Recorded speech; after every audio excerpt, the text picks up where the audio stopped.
Agora eu queria convidar você a abrir a sua Bíblia em Mateus capítulo 5, verso 17 ao 20. Mateus 5, do verso 17 ao 20, diz assim: Não pensem que eu vim abolir a lei ou os profetas. Eu não vim abolir, eu vim cumprir. Digo-lhes a verdade: enquanto existirem céus e terra, de forma alguma desaparecerá da lei a menor letra ou o menor traço, até que tudo se cumpra. E todo aquele que desobedecer a um desses mandamentos, ainda que dos menores, e ensinar os outros a fazer o mesmo, esse será chamado menor no reino dos céus. Mas todo aquele que praticar e ensinar esses mandamentos, ele será chamado grande no reino dos céus. Porque eu lhes digo que, se a justiça de vocês, ela não for muito superior à dos fariseus e mestres da lei, de modo nenhum entrarão no reino dos céus. Feche os seus olhos por um instante. Senhor Deus, obrigado por sua palavra nessa noite. Te peço, Pai, que o Senhor abençoe minha vida, que o Senhor abençoe as palavras que serão proferidas nessa noite, Deus, que os corações estejam abertos para receber a sua santa palavra, Deus, e que isso gere edificação dentro de nós, nos transforme de dentro para fora, para que, diferente dos fariseus, nós venhamos a viver uma vida como a de Cristo, Pai. É isso que eu te peço e agradeço em nome de Jesus. Amém. Essa é a nossa 7ª ministração no Sermão do Monte. Nós tivemos 5 ministrações nas bem-aventuranças, você deve se lembrar delas, se você esteve aqui, onde nós discorremos sobre o caráter do cristão. Nós falamos sobre como é aquele que se declara um cidadão do reino, o que ele deve ter. Na última semana, a nossa 6ª ministração, nós vimos sobre sal e luz, ou seja, não mais o que ele deve ter, mas como ele deve influenciar os que estão à sua volta. Como ele deve ser na sociedade, como ele deve servir, como ele deve ser diferente de tudo que a gente vê. Ele é uma luz num mundo em trevas, ele é sal para um mundo insípido. Agora, nós chegamos em uma nova sessão do Sermão do Monte. Essa sessão do Sermão do Monte, ela serve praticamente como uma introdução para todo o restante do Sermão do Monte. É quase como se Jesus estivesse fazendo uma nova introdução, porque ele vai começar a abordar um novo tema. O tema que Jesus começa a abordar daqui para frente no Sermão do Monte é o tema lei, lei de Deus. E se você já leu o Sermão do Monte, você deve se lembrar que, depois desse texto, Jesus ele começa a falar sobre aquele que olhar de tal jeito já adulterou em seu coração, por exemplo. Ou aquele que odeia o seu irmão já cometeu homicídio em seu coração. Ele começa a falar sobre quais são as normas, as leis, os padrões daqueles que se dizem do reino de Deus. Em outras palavras, o que ele começa a falar daqui para frente é sobre o que esse que se diz cristão, esse que é cidadão do reino, esse que deve influenciar a sociedade, quais são as práticas comuns que essa pessoa ela deve ter, se de fato ela faz parte do reino de Deus. E nessa primeira sessão aqui, ela serve como uma espécie de uma introdução para as próximas 4 mensagens que nós veremos aqui. E para isso eu dividi esse sermão da seguinte forma: na primeira parte desse sermão, nós vamos ver o que significa lei, e nós vamos ver Jesus Cristo sendo o cumprimento total da lei. Ele diz assim: eu não vim para abolir, eu vim para cumprir a lei. E isso vai nos mostrar a diferença, por exemplo, entre como um fariseu via a lei e como Cristo via a lei. Na segunda parte desse sermão, nós vamos ver que, já que essa lei não foi revogada, ela permanece para todo sempre, e Cristo ele é tão enfático nisso que ele declara: olha, não passará nenhum tio dela, mas toda ela será cumprida. E na terceira parte desse sermão, nós veremos o que cabe a nós fazer diante dessa lei, que deve ser totalmente cumprida, e quem que está dentro do reino de Deus acaba sendo chamado de o maior ou o menor, de acordo com como ele vive diante dessa lei. No primeiro verso que nós lemos, no verso 17, diz assim: não pensem que eu vim abolir a lei ou os profetas. Eu não vim abolir, eu vim cumprir. É assim que Jesus começa essa sessão. Bom, o discurso de Jesus, desde o início do seu ministério, parecia para algumas pessoas que ele não falava sobre lei. Parecia para algumas pessoas um discurso um tanto distante do que alguém ouvia dentro de uma sinagoga. Alguém ia lá na sinagoga e ouvia, por exemplo, uma leitura da Torá, uma leitura da Midrash. A Midrash era um livro judeu que tentava explicar a lei, tentando fazer interpretações que, na verdade, acabavam sendo até abusivas com relação à Bíblia. E os judeus seguiam muito essa Midrash, ao ponto de que ela era quase uma autoridade maior do que a própria lei. Então, quando Jesus ele começa os seus discursos, as pessoas que começam a ouvir aquilo, elas percebem que parece destoante daquilo que elas aprendiam na sinagoga, daquilo que elas aprendiam na lei. E Jesus tem essa pergunta em mente: espera aí, Jesus, os seus ensinos, parece que o Senhor está revogando a lei?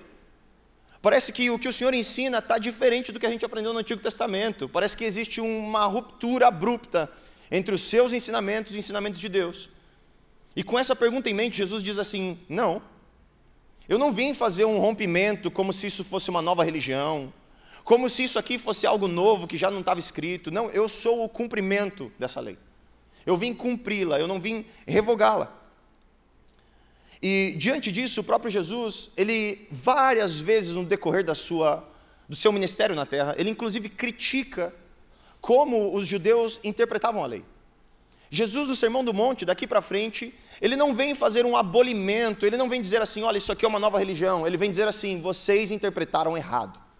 É a mesma lei, mas eu vou mostrar para vocês como é que deveria ter sido pregado na sinagoga, como eles pregaram diferente do que deveria ser. O próprio Jesus, em Mateus 23:4, falando sobre o ensino dos fariseus, ele diz assim: eles atam fardos pesados, e eles colocam nos ombros dos homens, mas eles mesmos não estão dispostos a levantar um só dedo para movê-los. A grande verdade é que não faltava, é 24:3 na verdade, 23:4, é esse mesmo. Na verdade, não faltava lei no ensino de Jesus. O que faltava era uma interpretação correta dos fariseus. O problema não era Jesus Cristo. Essa dinâmica de quase que uma disputa entre quem entende direito a lei, o fariseu ou Jesus, parece muito com um pai, às vezes ensinando um filho. Você já viu aquele pai que diz ao filho assim: filho, você tem que estar em casa às 11 da noite. O que é isso? Isso é apenas uma afirmação. Assim a lei estava escrita na Bíblia. Faça isso. 613 leis, 284 proibições e 365 vetações, negações, dizendo assim: não faça. E agora, o fariseu ele dizia assim: olha, você tem que estar em casa às 11 da noite. No fundo, o pai que diz isso, ele sabe por que ele está dizendo. Ele tem um objetivo com isso. Ele conhece muito bem esse objetivo. Eu não quero que o meu filho se perca na noite. Eu não quero que o meu filho se desvie do caminho. Eu não quero que ele ache mulheres na rua. Eu não quero que ele seja assaltado num semáforo. Eu não quero que ele se envolva num acidente de carro. Mas como ele passa isso para o filho? Ele diz assim: volte às 11 da noite. O que o fariseu fez? Ele olhou para isso e falou bem assim: não, a gente não pode voltar às 10h59.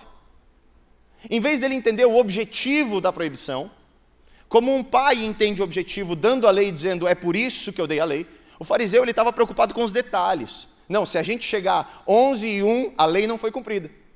Se a gente chegar 10h59, a lei não foi cumprida. Essa era a preocupação do fariseu. Jesus vem mostrar que não deveria ser assim. O objetivo de dizer chegue às 11 não é para bater recorde. Não é para você cravar no horário e às 11 da noite você bater lá na porta e dizer: olha, estou em casa, pai. Mas era para mostrar que por trás de uma proibição como essa, existia um estilo de vida excelente. Existia um padrão de vida perfeito estabelecido por Deus. Paulo, ele coloca isso muito bem em Gálatas 3:24.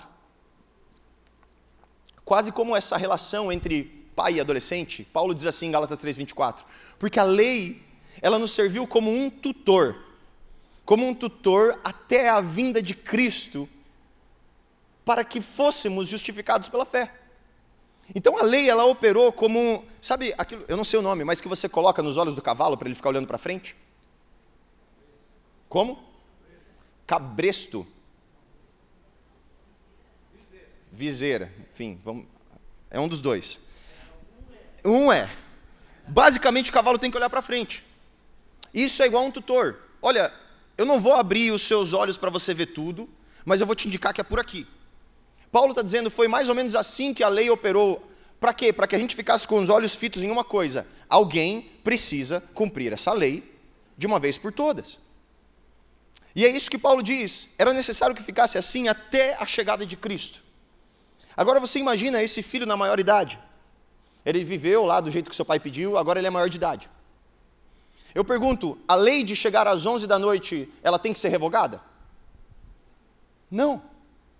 Mas agora ele entendeu o significado dela. Agora ele vai dizer para o seu filho: filho, chegue às 11 da noite. O filho dele vai dizer para o seu neto: filho, chegue às 11 da noite.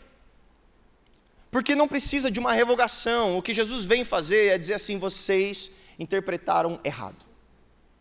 Eu quero mostrar para vocês o objetivo da lei e não a letra fria. Eu não quero que vocês decorem a letra, eu quero que vocês entendam o que significa seguir isso. Em outras palavras, o fariseu ele dizia a mesma coisa que eu falei no começo: olha, chegue às 11. Jesus, ele diz algo um pouco diferente. Ele começa a falar mais ou menos assim: viu, meu filho, de noite é muito perigoso. De noite, em um semáforo, você pode ser assaltado. De noite tem mulheres que vão perverter o seu olhar, vão perverter os seus desejos, vão querer o dinheiro do seu bolso. De noite seus amigos vão te oferecer uma série de coisas a fim de que você seja a piada da festa. De noite você corre muitos perigos na rua. Então, meu filho, chegue às 11. Esse era o ensino de Jesus. Não era diferente da lei, mas era uma explicação. A lei não é para ser decorada, mas é para ser vivida com o seu coração, com o seu entendimento total. O que ela significa na prática, para mim? O que ela me transforma? Em outras palavras, quem segue isso vai ter uma vida excelente. Vai ser aquela pessoa que vai dormir às 11, vai acordar às 7 da manhã, o seu dia seguinte vai render, vai crescer na vida, vai ser disciplinada, vai aprender que a vida noturna não traz muita coisa produtiva, e daqui a alguns anos ela vai ter uma boa profissão, vai ter um bom carro, vai ter uma boa casa. Por quê? Porque foi como um tutor. Dizer chegue às 11 é como um tutor. Jesus ele só vem explicar. Quando teu pai disse chegue às 11, ele estava preocupado com você. Ele não estava só vetando um monte de coisas. É você que não entendeu o coração dele. Você que não entendeu o que significava essa lei. No Antigo Testamento, Davi, ele mostra que essa lei ela é prazerosa. Porque às vezes a gente tem a tendência de fazer a mesma divisão que os fariseus. Você já deve ter escutado alguém falando bem assim: hoje nós estamos no tempo da graça. Quem diz isso não entendeu a Bíblia. A Bíblia não divide tempos assim. Abraão foi salvo pela graça, não foi salvo por lei. Abraão foi salvo antes da lei pela graça. Não existe um tempo da lei e um tempo da graça. Graça e lei são dois lados de uma moeda. A lei operou para a graça e mostrou que ela era necessária. A graça é a forma que a salvação é efetuada, mas ela não apaga o fato de que você tem que viver debaixo de leis. Então em Salmos 1:2 diz assim: a satisfação dele está na lei do Senhor, e na sua lei medita dia e noite. Em Salmos 19:7 diz assim: a lei do Senhor é perfeita, e ela é refrigério para a alma. Ah, Gabriel, isso é tudo Antigo Testamento. Paulo diz em Romanos 7:22, no íntimo do meu ser, eu amo a lei de Deus. Paulo, o mesmo Paulo que vai dizer assim: olha, a lei não te salva, ele diz, no íntimo do meu ser, eu amo ela. Porque ele sabe o que isso significa. Essa ideia de lei e graça antagônicas não é bíblica. Abraão, como eu disse, ele viveu numa época onde não havia lei. A lei só vem em Moisés. Deus ainda não tinha escrito 603 regulamentos. Abraão experimentou a graça de Deus por meio da fé. O mesmo Paulo vai dizer em Romanos 4, que Abraão foi justificado, ou seja, o valor da lei foi cumprido nele, foi satisfeita nele porque ele creu em Deus. Não foi porque ele seguiu regulamentos. Quando ele creu em Deus, Deus olhou para Abraão e disse assim: meu filho, você é justo. Eu te vejo como alguém justo, porque você está crendo em mim. Agora, mesmo sem lei, se você ler Gênesis 26, verso 5, diz que Abraão me obedeceu, guardou os meus preceitos, meus mandamentos, meus decretos e minhas leis. Muito antes da existência de leis, o que Abraão estava guardando? Abraão estava guardando a vida que Deus esperava que ele vivesse. Abraão, eu queria que você vivesse dessa forma aqui, ó. Não tinha 613 leis escritas, mas Abraão guardou as leis. Isso significa que ele cumpriu todas as leis? Não, significa que quando ele estava vivendo e não sabia o que fazer, ele olhava para Deus e dizia assim: o que o Senhor espera que eu faça? Eu espero que você viva assim, Abraão. Espero que você caminhe desse jeito, que você guarde essas ordenanças. Em outras palavras, antes que existisse lei, Abraão andou de acordo aos mandamentos e decretos de Deus. E isso não o salvou, o que o salvou foi crer em Deus. Mas ele andou dessa forma, porque assim ele glorificava a Deus.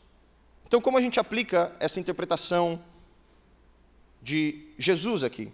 O fariseu era como o pai que dizia: filho, chega em casa às 11 e você será bem sucedido. Jesus é como o pai que diz: filho, tudo lá fora é muito perigoso. Você tem que se privar de todas essas coisas e você vai ser bem sucedido. Ele explica. E aí é por isso que Jesus, ele entra no texto, ele começa esse sermão dizendo assim: olha, eu não vim abolir. Eu vim mostrar para vocês que eu sou o cumprimento total da lei. Eu vim cumprir a lei. E como Jesus cumpre isso? Jesus cumpre isso de 4 formas. O primeiro cumprimento de Jesus é que ele cumpre as 613 leis. Ele vive debaixo de todas elas, sem nenhum pecado, sem nenhum erro, sem nenhum desvio moral, sem nenhum tipo de alteração no seu caráter que fizesse com que ele fosse visto pecador. Ele cumpriu plenamente as 613 leis que eu, você e ninguém na terra consegue fazer. Só ele. E ninguém tem capacidade, nem por carne, nem por força. É impossível que o homem cumpra as 613 leis. E esse era o objetivo delas existirem. Te mostrar que é impossível. Mas Jesus não só cumpriu assim, Jesus cumpriu no seu tríplice ofício. Como um profeta, ele cumpriu as profecias dizendo: elas apontam para mim, e tudo se realiza em mim. Por isso que ele diz: eu sou aquele que veio para cumpri-la e não para revogá-la. Ele cumpre a lei como um sacerdote, sendo o sacrifício perfeito, capaz de expiar todos os pecados que a lei não foi capaz de expiar. Que a lei, sendo fraca, como diz Paulo, expiava por um pouco de tempo. Mas Jesus Cristo, agora ele cumpre como um sacerdote toda a lei, sendo o sacrifício perfeito em nosso lugar. Mas ele também cumpre como um rei, quando ele diz assim: olha, agora, por meio de mim, você entra num reino, e nesse reino eu não vou revogar lei. Nesse reino, eu tenho as mesmas leis de Deus. Deixa eu só explicar para vocês como elas funcionam um pouco melhor. E é isso que nós vamos ver nas próximas ministrações. A interpretação de Jesus sobre a lei. Mas eu posso dar um exemplo para ficar claro isso. Mateus 5, 21 e 22, ele diz assim: vocês ouviram o que foi dito aos antepassados: não matarás. E quem matar estará sujeito a julgamento. Mas eu lhes digo, qualquer que se irar contra o seu irmão estará sujeito a julgamento. E também qualquer que disser ao seu irmão racá, será levado ao tribunal, e qualquer que disser louco, corre risco de ir para o inferno. Jesus está mostrando que o grande problema do homem não é a externalização do ato. Não é pegar uma faca e assassinar alguém. O problema de tudo é o que está dentro do seu coração. E era esse o objetivo da lei, dizer que o nosso problema é que a gente começou odiando. E se concretiza num assassinato. Mas antes de tudo eu pensei assim: eu não gosto dele. Antes de tudo eu disse assim: aquele ali é um maluco. Seria melhor se ele não estivesse na sociedade. E esses pensamentos vão crescendo, e vão crescendo, e vão crescendo, e vão crescendo, até que eu atuo. Jesus está dizendo assim: o problema não foi o final, o problema foi o começo. Foi quando você começou a pensar que o mundo sem aquela pessoa seria melhor. Foi quando você começou a pensar que aquela pessoa não deveria ser amada, mas ela merecia o teu ódio. Em outras palavras, Jesus está dizendo assim: o objetivo da lei era mostrar o que o seu coração é. Mostrar o grande problema que está dentro de você. E não mostrar que se você não trabalhar todos os sábados, Deus vai te amar. Não tem nada a ver com o que você faz, tem a ver com o que está aí dentro de você. E é por isso que ele começou nos primeiros versos do Sermão do Monte, transformando o nosso caráter. Esse era o caminho de dizer: ei, eu estou mexendo no seu coração. E isso você vai ver em práticas daqui a pouco, quando você olhar para o seu irmão e você começar a amar ele, em vez de odiá-lo. Nos próximos sermões vocês vão ver uma série de exemplos disso. Mas eu quero continuar aqui na introdução desses temas. No verso 18, Jesus vai dizer assim: eu digo-lhes a verdade. enquanto existirem céus e terra, de forma alguma desaparecerá a lei, a menor letra ou o menor traço, até que tudo se cumpra. Veja como não existe essa ruptura entre graça e lei. O próprio Cristo está dizendo: enquanto existir céu e terra, nem o menor traço da lei passará. Eu pergunto, tem céu e terra? Passou algo? Não. E quando vai passar? Não vai passar. A lei é a mesma. O que a gente precisa é entender a interpretação de Cristo sobre a lei. Por isso que Paulo lá na frente vai dizer bem assim: a lei do Espírito e da vida me libertou da lei do pecado e da morte, que me levava a morrer, mas agora a lei de Cristo por meio do Espírito, que vivifica o meu coração, que me transforma de dentro para fora, está me mostrando que a lei não acabou, mas que ela está operando dentro de mim por meio do Espírito, a fim de que eu viva aquela vida. Até quando? Até que passe céu e terra, porque nenhum tio dela passou.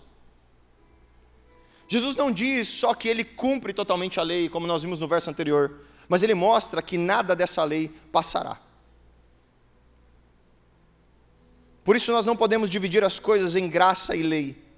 E ele faz questão de deixar tão claro que nada passará, que ele usa duas expressões que são interessantes aqui. Ele diz assim: não passará da lei a menor letra. Em algumas versões vai estar escrito assim: não passará um i da lei. Ele usa de fato a letra i ali. A letra i no grego é o iota, que é parecido com o nosso i. Ele diz assim: não passará um iota da lei, nem um i vai sair da lei. Mas não só isso, ele diz: não passará o menor traço na NVI, mas em algumas versões já está escrito: não passará nenhum acento da lei. E ele usa outra palavra, ele usa o teamim. Se você já viu uma escrita em hebraica, você vai ver que tem um apóstrofe de uma perninha só. Isso é o teamim. Ela tem o som anasalado, igual o nosso acento circunflexo.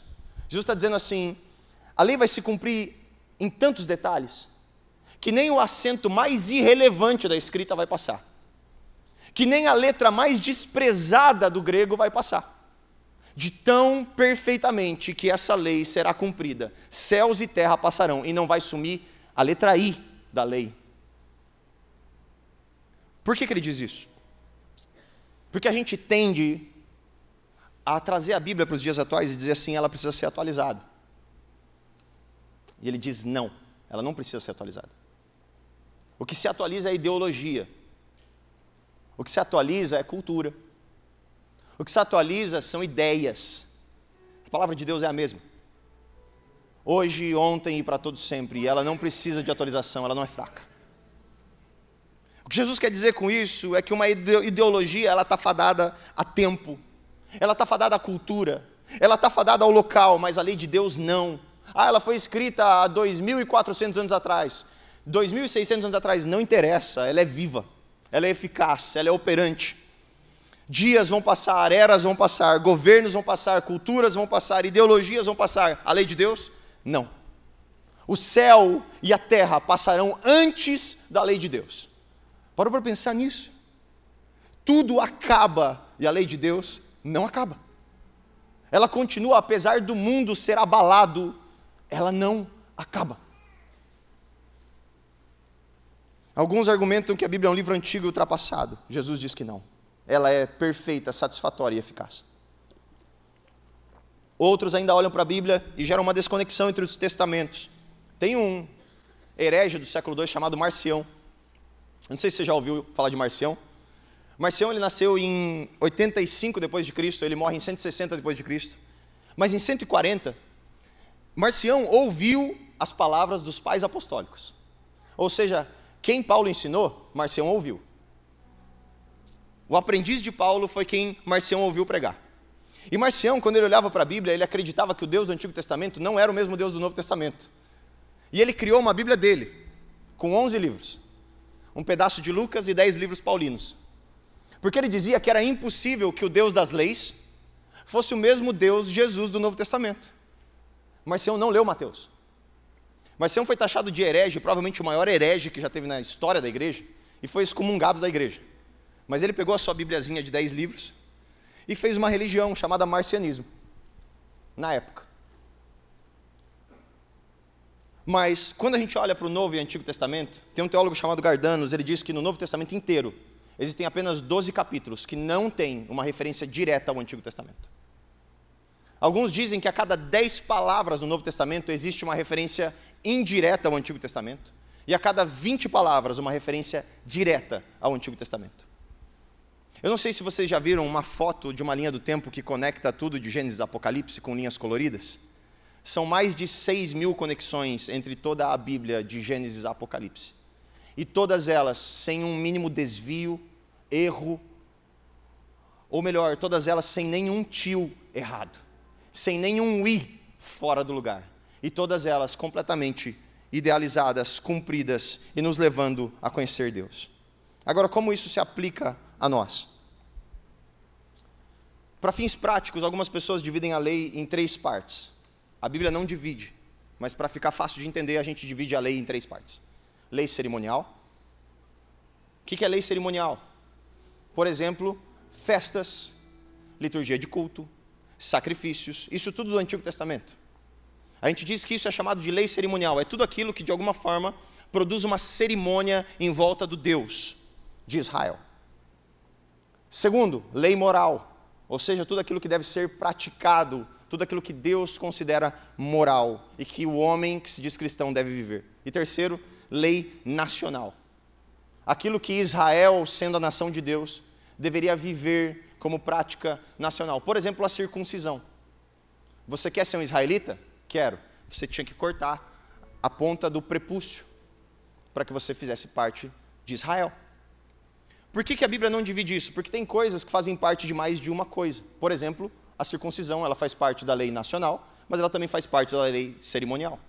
Ela significava as duas coisas. Para a gente ter fins mais didáticos, a gente divide isso. Por quê? Porque se Jesus é o cumprimento total, a gente entende que Jesus Cristo, quando ele foi pregado naquela cruz, ele cumpriu toda a lei cerimonial que o sangue de bodes e carneiros não poderiam cumprir. Entre o Éden e hoje, o homem ele fez um abismo entre a relação dele com Deus, que não pode ser transpassado. Não pode, não pode. O homem não consegue fazer nada, nada. Não tem como construir uma ponte, Gabriel? Não, não tem. Então como é que o homem chega a Deus? Deus fez a ponte. Deus olhou para o homem que fez a divisão entre ele e disse assim: por enquanto eu vou dar uma ponte passageira para vocês. Aqui, para vocês chegarem até mim, o pecado de vocês não permite que vocês olhem na minha face. Então a gente vai criar uma liturgia. A gente vai criar uma série de cerimônias que fazem com que esse pecado que você tem seja jogado num animal e que ele seja queimado no teu lugar, para que eu possa olhar para o seu rosto. E aí o povo lá em Êxodo 25, ele aceita: sim, Senhor, o que o Senhor falou, nós faremos. E aí Deus vai lá e começa a construir a ponte. Então, é assim que vai funcionar. Quando você cometer um pecado, você vai trazer um cordeiro até o meu altar, você vai colocar a mão na cabeça desse cordeiro, e você vai declarar que o pecado que há em você foi passado para esse cordeiro. Esse cordeiro será degolado e ele será queimado totalmente.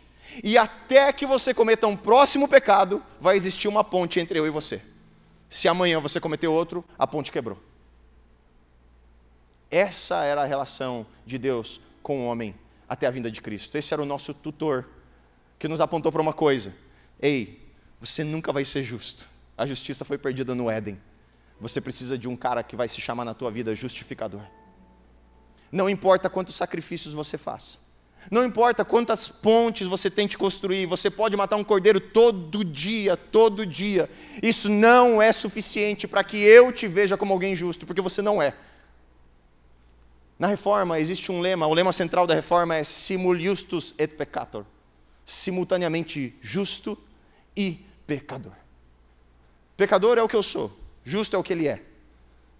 E por causa dele eu consigo ser ao mesmo tempo um tremendo pecador, mas ao mesmo tempo justo por ele, justificado por ele. Tudo aquilo servia para dizer assim: só vai ser possível ter uma ponte perfeita no dia que a lei cerimonial for satisfeita. No dia que alguém que não merecia a morte morrer. Por quê? Porque a partir do momento que o homem pecou, Paulo vai dizer: o salário do pecado é a morte. Você pecou, o que você merece? A morte. Mas quem não pecou merece morte? Não. E Cristo morreu. Ele morreu sem merecer, ele morreu injustamente. E na sua morte, Ele tomou a chave da morte. Ele tomou a chave do inferno. Ele tomou tudo aquilo que aprisionava o homem e ele diz assim: eu sou a ponte que não quebra. Você quer chegar a Deus? Quero. Então saiba de uma coisa, você não consegue. Antes de tudo, você não consegue. Se você cumprir as 613 leis, você vai falhar pelo menos em uma delas. E você nunca será suficiente para atravessar sozinho essa ponte. Mas eu cumpri. E o grande problema é que eu morri sem merecer. Para você é uma grande solução, para mim é um grande problema. Eu ter morrido sem merecer te garante uma coisa: que a justiça foi satisfeita. Aquele peso de justiça que estava sobre a lei, que nenhum homem seria capaz de satisfazer, foi satisfeito em mim. Por isso que Jesus diz assim: eu sou o cumprimento da lei. Porque aquilo que cordeiros e bodes durante 2000 anos não puderam pagar, eu paguei no lugar deles, e paguei de uma vez por todas. Ele é o cumprimento da lei.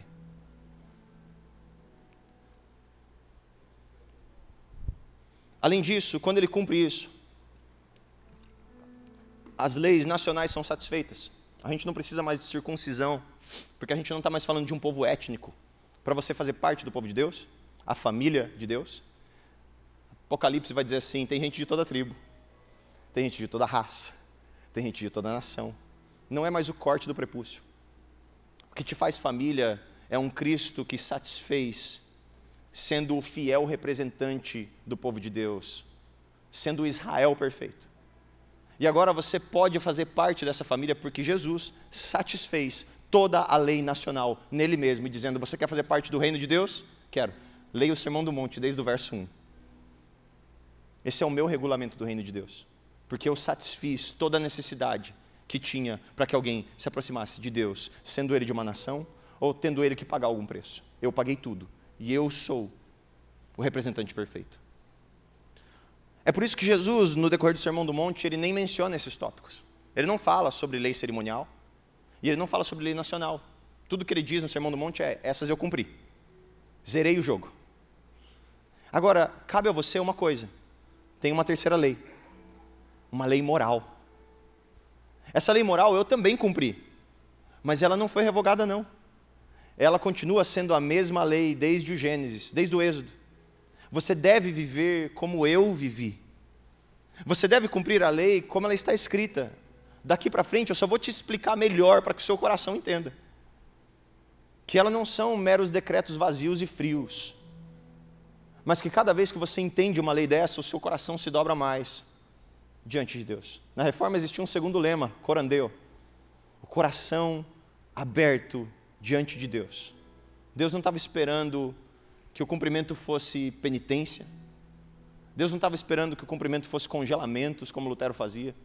Ficar preso dentro de jaulas de pedra durante a noite. Chicotes nas costas. Gritos para o céu. Deus disse assim: não é essas coisas que eu espero de você. Não é por meio de dor que eu vou te aceitar. Eu não tenho que te aceitar. Eu fiz o caminho, lembra? A religião não é sobre Deus te aceitar. A religião é sobre um Deus que fez a ponte. E a ponte está ali. Ela se chama Jesus Cristo. E não adianta o que você fizer, não vai fazer com que Ele te ame mais. E o que você fizer também não vai fazer com que Ele te ame menos. Mas o único meio de acesso a Ele é pela ponte que não quebra. Jesus Cristo. No verso 19 e 20, então, os últimos versículos, diz assim: todo aquele que praticar estes mandamentos.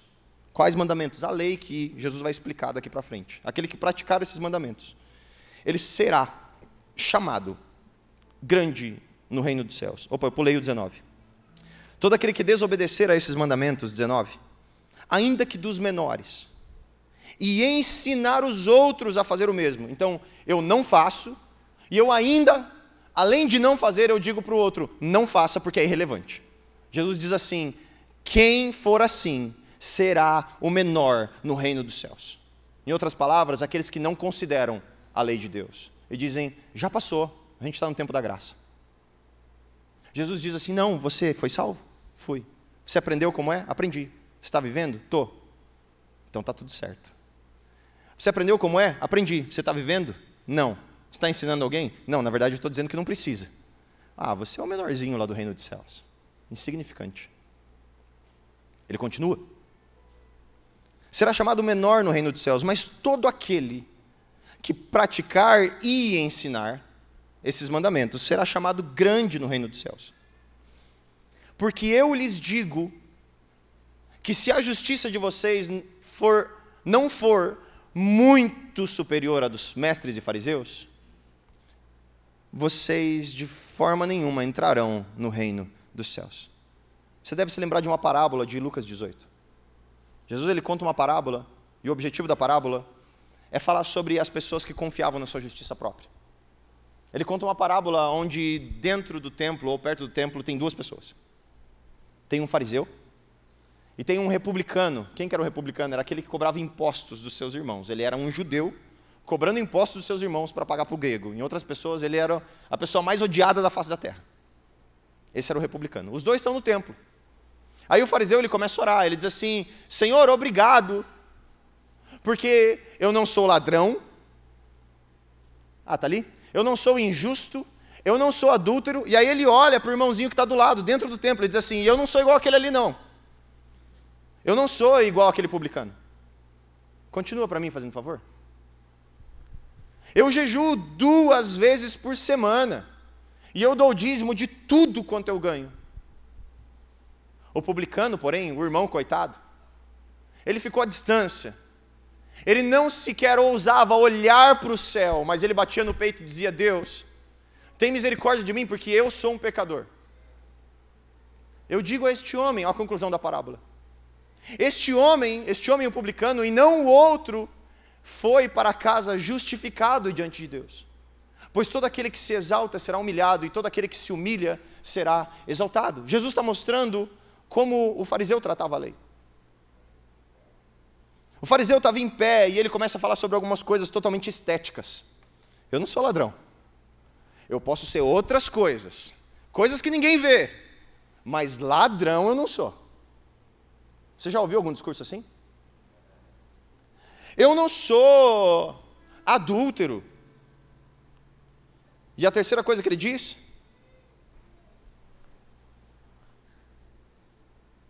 Eu não sou ladrão, eu não sou adúltero, e eu não sou... Esqueci a outra. Verso 11, por favor. Injusto.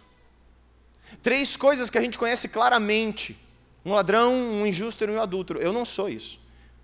Mas assim, Senhor, tem uma coisa que eu vejo, que todo mundo vê, que é pior do que tudo isso. Eu não sou um publicano, não. Avança um verso. Eu não só não sou isso, como eu faço coisas. Sabe o que eu faço? Eu jejuo 2 vezes na semana. A lei dizia assim: você tem que jejuar 1 vez por ano, obrigatoriamente, no dia da expiação. Sabe o que o fariseu está dizendo? Ele está dizendo assim: eu sou maior do que a lei. Aí a galerinha religiosa, eles cumprem a lei, eles jejuam 1 vez por ano. Eu não, Senhor. Eu faço 2 por semana. Eu é que mereço essas coisas. O publicano, por outro lado, ele nem sabia quantos jejuns tinha que fazer. Ele não sabia que era a lei do levirato. Mas ele diz assim: Senhor, eu sou um pecador miserável. Isso é o que eu sou. O que é isso, senão a descrição de um pobre de espírito? Eu sei o que eu sou, Senhor. Talvez eu não sei orar bonito igual aquele fariseu. Talvez eu não dou todo o meu dízimo, Senhor. Mas assim, eu preciso de Ti. Porque eu sou um pecador. O fariseu, nós temos 3 características. Ele se compara com os outros, observando aquilo que ele é superior. Ele se compara com o peso da lei, mostrando que ele jejua mais do que a lei. E ele conclui: já que eu sou diferente daquele pecador, ou seja, meu pecado está escondido, eu sou melhor, Senhor. Não sou ladrão. Aquele ali é ladrão. Ele rouba dos seus irmãos para pagar para Roma. Eu não. Jesus olha para isso e diz: o que foi justificado não foi o que cumpriu todas as metas. Até porque, se você vê uma plaquinha que diz assim, 60 por hora, e tem um guarda lá do lado com um radarzinho, se você passar a 40 por hora, o guarda não vai te aplaudir. Você só não pode passar de 60. O fariseu dizendo, eu jejuo 2 vezes por semana, ele está passando a 40 por hora no radar e está falando, guarda, me aplauda. É isso que ele está fazendo. E quantos de nós não tratamos o nosso cristianismo assim? Senhor, o Senhor me deve porque eu entreguei mais do que o Senhor pediu. Senhor, o Senhor me deve porque o Senhor falou para eu ir até aqui, mas eu fui muito além, me retribua. Será que nós somos como um republicano, que às vezes nem entende direito as coisas, mas bate no peito e diz assim, Senhor, me perdoa porque eu sou pecador? Ou será que nós somos como um fariseu, que entende um pouquinho das coisas e diz assim, mas eu sou melhor, eu vou além do que me pede, eu faço sacrifícios, o Senhor tem que me pagar. Jesus disse que o justificado foi o outro. Eu caminho para encerrar. Ser maior no reino de Deus é viver uma vida, como os reformadores dizem, corandeu, com o coração diante dele. Ao contrário da igreja católica, que vivia jogando obras aos pés de Deus e dizendo assim, me ame mais. Jesus diz, o republicano não jogou nada nos meus pés, mas ele reconheceu o que ele era nos meus pés. Ele era um pecador. O que nós precisamos fazer é olhar para Deus e dizer assim, Senhor, meu coração está exposto e eu não consigo esconder nada de Ti. E eu sei que a Sua lei ela veio para transformar o meu coração primeiro. Então começa de dentro para fora. A gente tende a pensar que um discurso ignorante do tipo, não, só o meu coração é suficiente, é correto, isso também está errado. Porque Jesus diz assim, você tem que aprender a lei. E você tem que ensinar a lei, não é só para ficar jogando coração na frente de Deus e viver a vida de qualquer jeito, e toda vez ficar se arrependendo. Aprenda a lei, ensine a lei, e você será o maior no reino de Deus. Isso não é diferente do que Paulo diz em Romanos 2,13. Porque não são os que ouvem a lei que são justos aos olhos de Deus, mas os que obedecem a esta lei. Estes são declarados justos. E é por isso que Jesus olha para nós e diz assim, se a justiça de vocês não exceder em muito a dos fariseus, vocês não fazem parte do reino de Deus. Jesus ele está dizendo para a gente que a nossa religião não é estética. A nossa religião não é uma circuncisão no prepúcio, é uma circuncisão no coração. Jeremias escreveu isso muito bem no Antigo Testamento, antes mesmo de que viesse a nova aliança. Ele escreve em Jeremias 31:33, esta é a aliança que eu farei com a comunidade de Israel. Depois daqueles dias, declara o Senhor, eu colocarei a minha lei no íntimo deles, dentro do coração deles, e eu escreverei em seus corações, eu serei o Deus deles e eles serão o meu povo. Para encerrar, eu quero deixar claro tudo o que eu disse aqui. Esse sermão dentro da Bíblia e como ele se encaixa. O pecado do homem no Éden, que se arrastou como um câncer sobre toda a humanidade, criou um abismo entre nós e o Criador. O homem era justo e perfeito, íntegro na sua razão, na sua emoção e em suas ações. Mas agora está distanciado de Deus. E foi o homem que fez isso por conta própria, ele idealizou, concretizou e paga o preço. Ele decidiu ser inimigo de Deus, comendo do fruto. Demonstrou isso por meio das suas ações, pensamentos e atitudes. Não existe mais paz entre o Criador e a criatura. O homem virou as costas para Deus e se dedicou ao seu pecado. E a consequência dele é morte, morte eterna.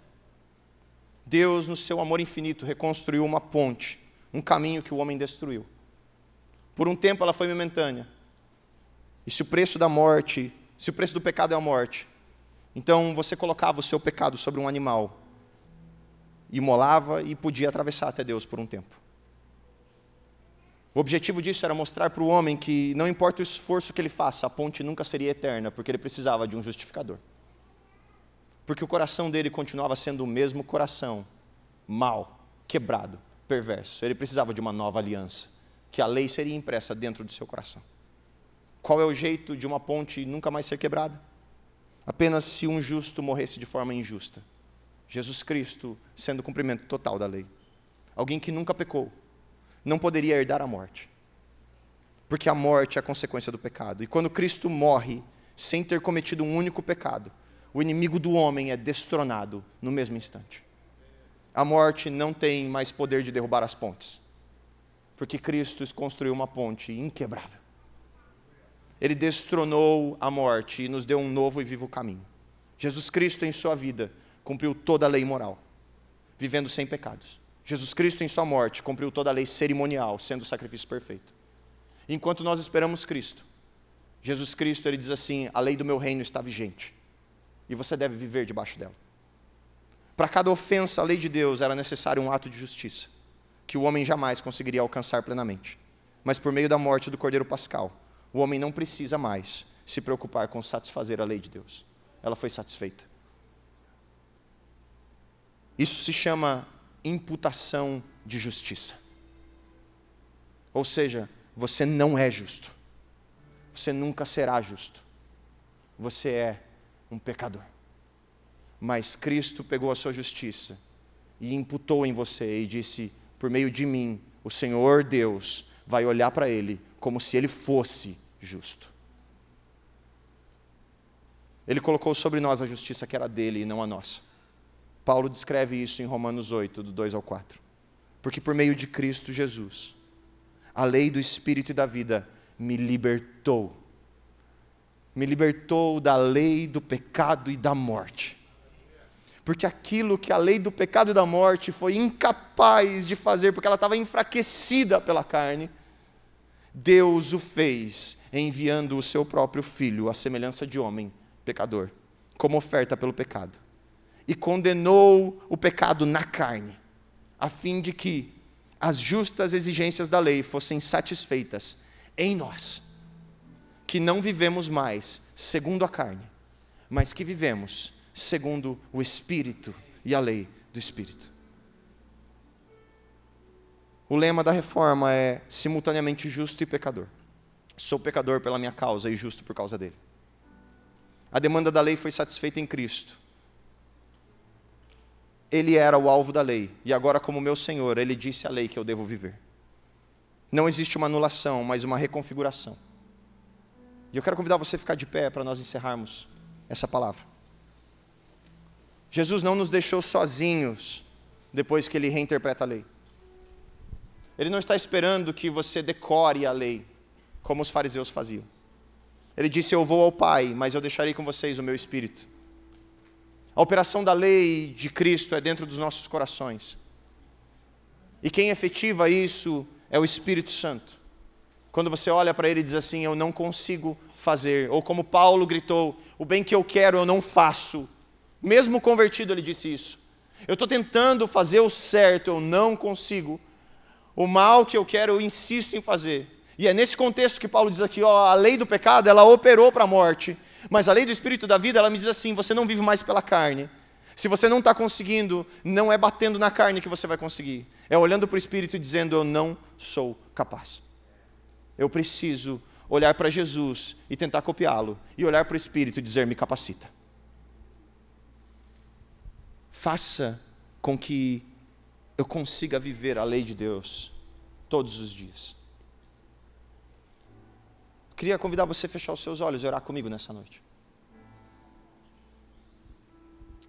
Senhor Jesus, obrigado porque o Senhor satisfez as justas exigências da lei e o Senhor destronou a morte que estava sobre nós. O Senhor nos tornou justificados diante de Deus, para que o Pai possa nos ver como um preço pago, aonde nós não precisamos pagar mais nada, porque Cristo foi o pagamento total. Obrigado porque o Senhor nos livrou da exigência da lei. Ela não opera mais em nossa carne, porque ela foi satisfeita por meio de Cristo. Mas obrigado porque o Senhor também não nos deixou soltos no mundo e nos deu a lei do Espírito. A lei do Espírito por meio de Cristo, que diz como nós devemos viver todos os dias, como participantes desse reino magnífico que o Senhor deixou para nós. Senhor, nós queremos te agradar como aquele republicano que às vezes sem entender bate no peito e diz: Senhor, eu só sou um pecador e preciso da sua ajuda. Mas nós também queremos te agradar como Jesus diz, sendo o maior no reino de Deus, aquele que entende a lei, pratica e ensina o próximo. Nós sabemos que a mera leitura, uma leitura fria como a dos fariseus, não é suficiente para viver essa vida magnífica que o Senhor tem para nós. Mas nós sabemos que uma leitura com o Espírito Santo do lado do nosso da nossa Bíblia, nos dizendo: olha, filho, é por aqui que caminha. Isso tira sorrisos do seu rosto, Senhor. E o que nós te pedimos, Pai, daqui por diante, é que esse Espírito nos capacite, Pai. Nos capacite e nos ensine quais são os seus desejos para nós. Nos ensine como que nós fazemos, Pai, para viver uma vida não justa, porque Cristo nos justificou, mas uma vida de acordo com aqueles que vivem no reino de Deus. Uma vida daqueles que representam de fato sal e luz da terra, Pai. Aqueles que têm alguma serventia num mundo obscurecido e caído, Pai. Porque o Senhor mesmo disse que se nós não servirmos para isso, de nada serve a não ser jogado fora e pisado por homens. E esse não é o destino que nós queremos, Pai. Nós não sabemos como agradar o seu coração. Nós não sabemos como chamar a sua atenção, então nos ensina a te agradar. Que esse Espírito, ele nos incomode nos próximos dias, Pai. Nos mostrando que o Senhor não nos deixou soltos, mas que o Senhor espera que nós respondamos de acordo ao seu Evangelho. Que esse Espírito nos capacite a responder adequadamente a sua mensagem, Pai. Todos os dias da nossa vida. Que essas palavras do Sermão do Monte, sejam elas duras, leves, o que forem, que elas brilhem aos nossos olhos, a fim de que a gente entenda que existe uma vida excelente disposta diante de nós, Pai. Uma vida que glorifica o Teu nome, uma vida que copia o nosso Senhor, e uma vida que só é possível por meio do Espírito e não por meio da carne. Por isso eu te peço, Pai, enche-nos do Teu Espírito. Enche-nos do poder do Teu Espírito, Pai. Não só com arrepios, mas com transformação interna. É isso que eu oro a Ti, em nome de Jesus. Amém.